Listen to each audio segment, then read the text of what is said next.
All right, so the first big move, or I wouldn't even say big move. So the first notable move of the 2024 trade deadline is the acquisition of AJ Puck to the Arizona Diamondbacks. A lot of people who aren't diehards or don't really indulge unless it's with their favorite team might not have ever heard of AJ Puck. But AJ Puck, he is a fantastic reliever, good lefty. He goes out to Arizona, joins up with Joe Mantiply. Mantiply's had a tough year. I just went and watched him the other day. He ERA is not where you like it. Advanced metrics not where you like it. But AJ Puck, extremely valuable asset. If the Diamondbacks plan on making the playoffs and making a run, he will be huge. If you notice here, WHIP of 1.34, ERA 4.3. I don't have the numbers exactly, but in his first four starts, he started out the season as a starter because of great performance during spring training. But through his first four starts, he had a 9.3 something ERA. So, of course, they took him out. He got hurt. Then, since he's come back, he's been a great setup man for Tanner Scott. And, the Marlins are trading everybody, so you knew a move was coming eventually. Jazz Chisholm's probably going to be gone. Tanner Scott's probably going to be gone. AJ Puck is just one of the first guys. And I think another reason why this is a great move for Arizona. AJ Puck, he's got 2 more years of arbitration after this year. He's only making $1.8 million, which is great for a very good reliever. He can go out to Arizona, and he can be the setup man for Paul Sewald. And let's take a look at some of his advanced metrics. So it has him below average on pitching run value this year, which, of course, that's from the tough start as a starter. His fastball's below average.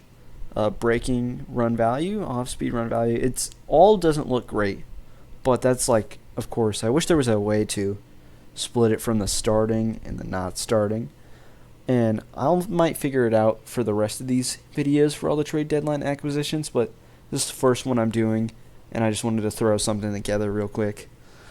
His expected ERA, I think that's what it is very good, and the expected batting average.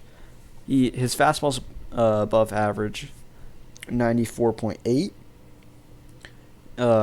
Hitters hit 220 off him, which that's very good.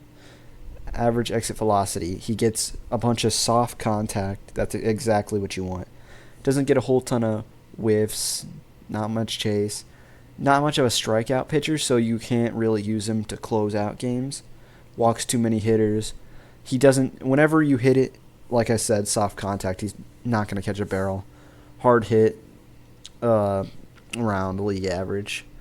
Ground ball percentage, doesn't get a lot of ground balls.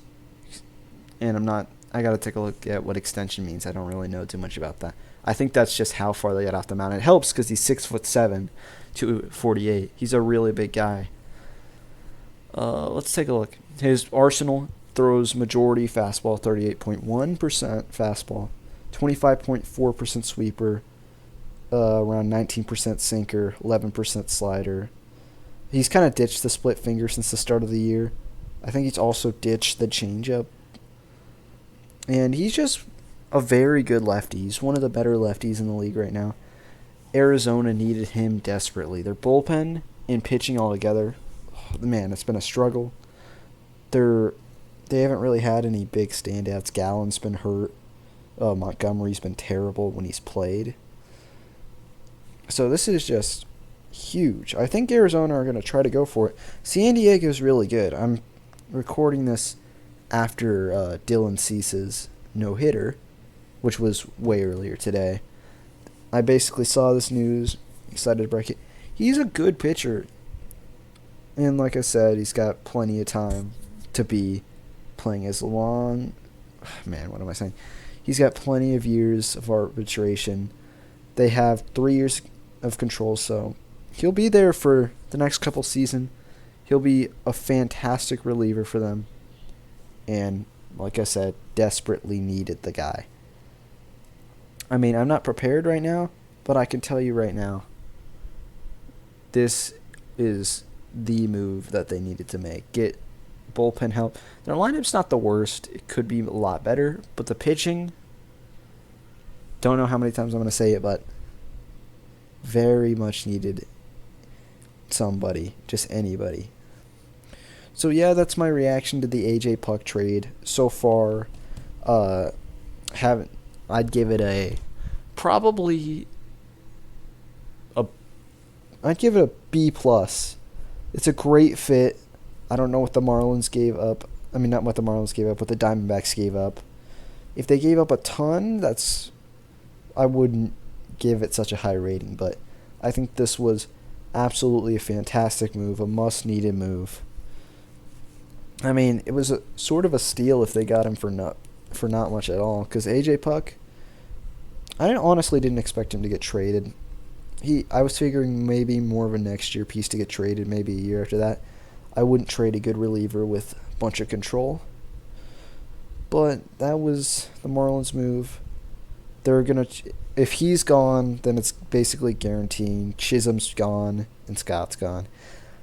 I should probably stop rambling because I've said the same stuff the same amount of times. That's what you get when you go into a video without a plan. But anyway, thank you so much for watching, and I'll come back when the next trade breaks.